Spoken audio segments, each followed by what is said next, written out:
हरे कृष्णा। आप सभी का डिवोशनल स्टोरीज में स्वागत है। आज हम चर्चा करेंगे एक व्यक्ति, उसका नाम था होशियार चंद।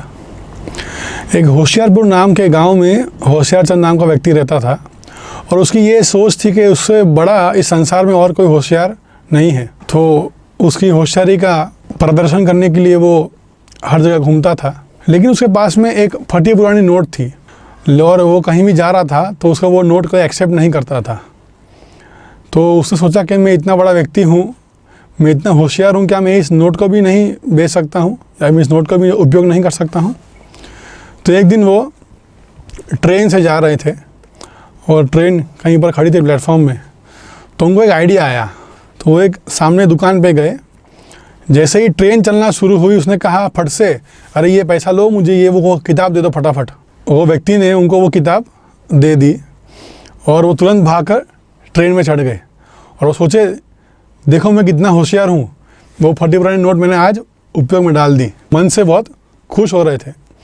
फिर जब उन्होंने वो थैली खोली तब कोई पुरानी रद्दी किताब वाली उसमें बाहर निकली और वो मायूस हो गए। वो व्यक्ति जो वहाँ पर बुक स्टॉल पे खड़ा था, जो किताब बेच रहा था, वो बहुत खुश हो गया कि आज बहुत समय से पड़ी हुई रद्दी मैंने आज इसको बेच दी। तो कहने का तात्पर्य है कि इस संसार में सभी लोग अपने आप को बहुत होशियार समझते हैं।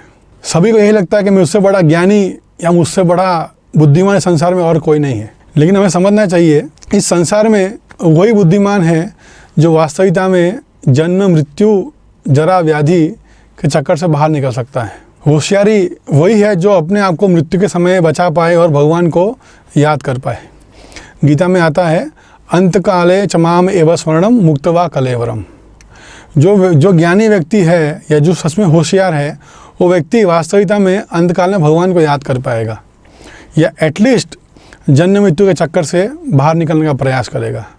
इसलिए हम सभी को भी भगवत गीता और अन्य शास्त्रों के मार्ग पर चलना चाहिए, तभी हमारी विद्वानता या हमारा ज्ञान कुछ उपयोग में होगा।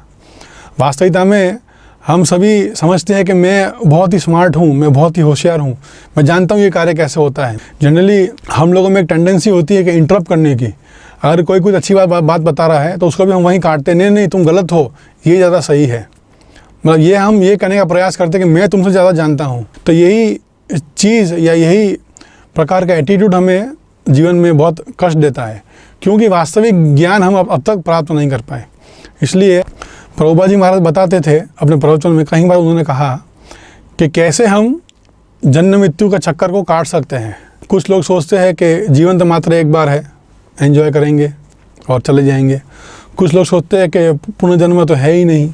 लेकिन वास्तविकता में अपने जन्म और मृत्यु के चक्कर को काटना यही सबसे बड़ी होशियारी है। इसलिए जब तक हम इस पथ पर नहीं चलते तब तक हमें आपको होशियार नहीं मानना चाहिए। हरे कृष्ण।